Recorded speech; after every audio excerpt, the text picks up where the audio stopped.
Today I thought I would just go a little bit into ancient history, yeah, and then come to where we are today. Okay, so all of you have heard of the Varaha Avatar? Yes? If you have not, which country are you in? The Varaha Avatar is when Lord Vishnu, right? He takes the shape of the boar, and then for some reason the earth is drowning in water. We don't know why and how, but the boar lifts the earth up and brings it out of the water, right? Saves the earth, so to speak, right?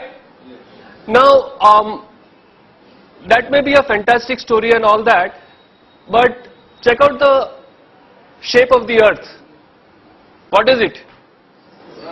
It's round, right? Which means that more than 10,000 years ago, we knew that the earth was round. Yes? Which Europe only accepted once they saw the Apollo pictures from space, right? In fact, we call geography Bhugol, right? It is goal, round. It's not Bhutatte, right? Okay? It is Bhugol. Okay? So we knew a very long time ago that the earth was round. And then we call the earth Jagat. Jagat means what? Jiski gati hai wo, meaning that which moves. Right? So, we knew that the earth was round. We knew that it was not stationary, that it was moving. And this was thousands of years ago. Yes? Interesting, huh? Okay? Okay. Let's go a little bit into space. Now there is this star called Antares. Okay? Antares. Ares means Mars. Red. This is also a red star, so it is called Antares. We like Mars. Okay? Now it is the 15th or 16th brightest object in the sky. Alright? Yet, our elders, our ancients, they called it Jeshta. Okay. Now what does Jeshta mean? You know what Jeshta means? Jeshta means the biggest, the oldest, the eldest. Now why would they call the 15th brightest object? Meaning there are many more brighter objects than this star in the sky. Why would they call it the biggest? Yes? Intuitively, something that is brighter should be bigger. Yes or no? Right? But they called this one, the 15th brightest, they called it the biggest. Turns out they were right. It is 40,000 times bigger than our sun. In fact, it is one of the biggest objects known to man. Yes? Now, just imagine, you've got this group of people who have managed to name a star the biggest, and this was 5,000-7,000 years ago. Yeah? Which is just a point in the sky. Okay? Okay. Not done with stars yet. Heard about the Great Bear, the Big Bear constellation? Yes? Okay. So, we are interested in that star. Okay. It is actually not a star, it is two stars. Yeah? Now, this itself is a big deal.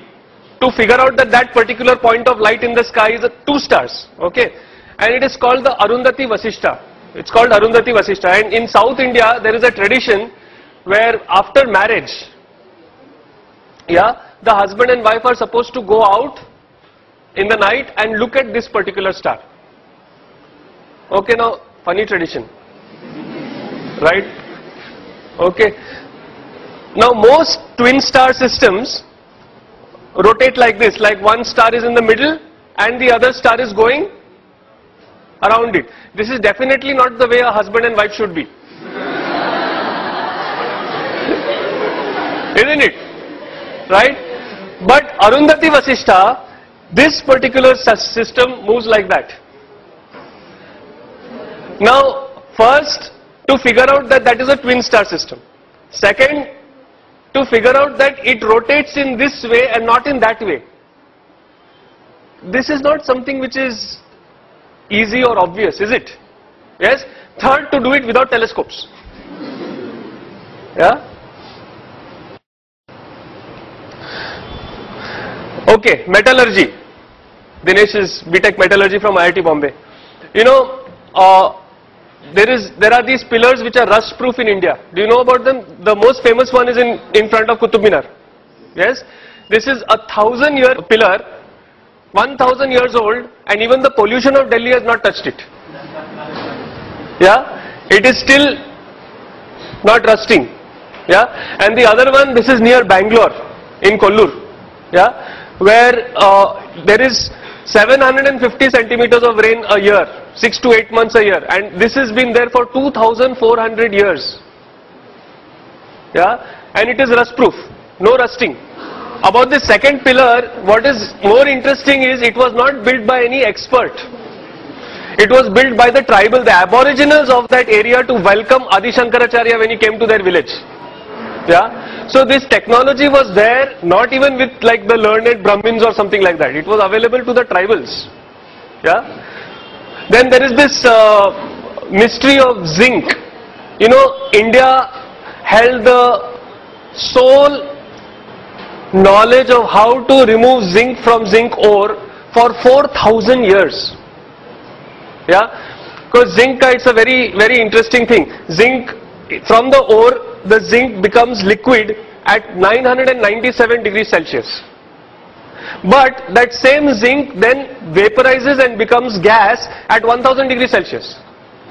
So it is only a 3-degree window that you have to pull that zinc out. And it is incredibly difficult. Yeah? You know what we did? It was very interesting. See, usually if you see a furnace, kya hota hai? There is the furnace and then something is coming out and being accumulated. Isn't it? This is the way most distillation is done. Yes or no? You've got the heat from the bottom and something comes out and it is collected. Now, when the heat was coming from the bottom, what would happen? The zinc would become liquid. It would go down or it would just evaporate and go out. Right?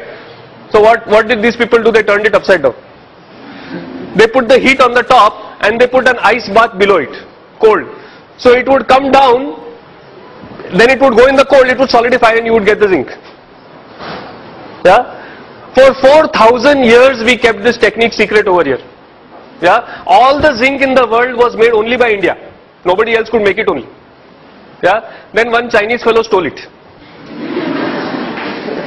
Yeah? And then one British fellow stole it from the Chinese. So there was this guy called William Champion who made the first zinc distillery in Great Britain in the year 1543. Before that, for 4,000 years, if you wanted zinc, you had to come to us. Now, this is a nice shloka in the praise of Lord Krishna. When you look at this shloka, do you think that there is anything special about it?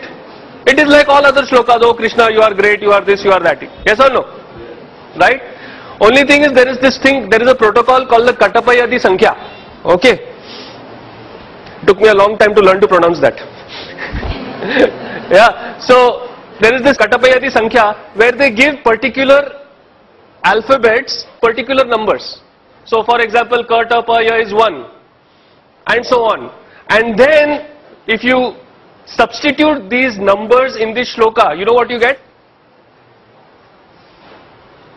The value of pi correct to 30 decimal places. Yeah, so we knew how to do encryption also. Yeah, acha now, don't you like this what I am talking about? So clap and tell me no. Yeah. You know, I am not used to just talking to an audience. I want audience feedback also. All right. Okay.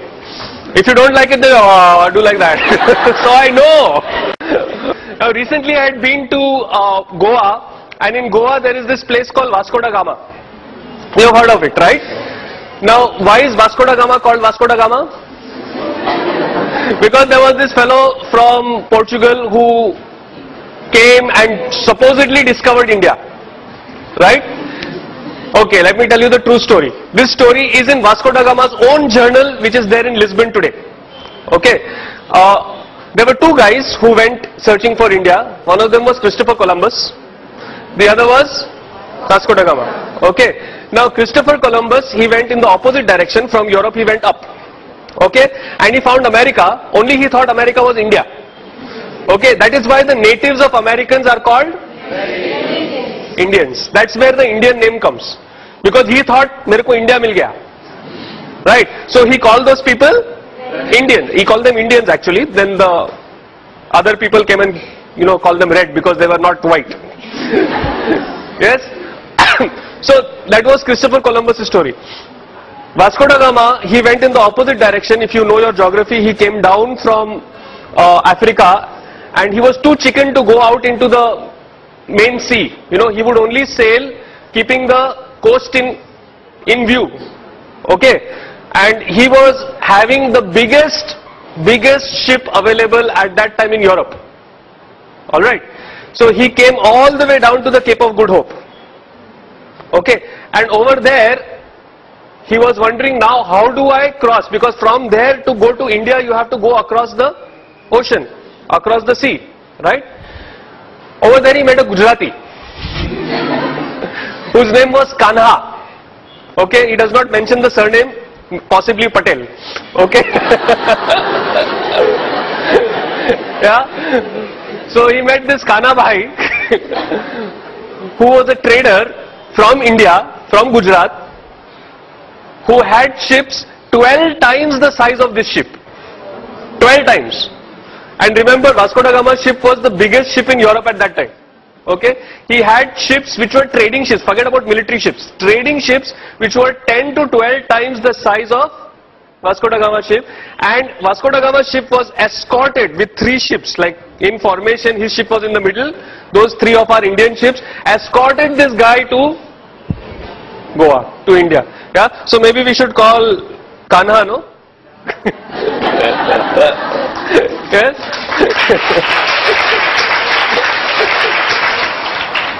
No, I mean, we could go on and on and on. The amount of history, the amount of knowledge that this country had was phenomenal. Absolutely phenomenal. Yeah? And what was even more phenomenal was these guys had this knowledge 5, 7, 10,000 years ago. And this wealth that our country has, I will not say had, this wealth that our country has was systematically destroyed by the British when they came here. Yeah? They rewrote our history. So that when they left us with a legacy of being ashamed of our own culture and our own tradition. Yes, in Delhi we know this very cute old couple. Uncle is 81 years old, auntie is 71 years old, and they will be celebrating. You should do PT. But unfortunately, do you see that even in today in schools you do PT, you don't do yoga? Yeah.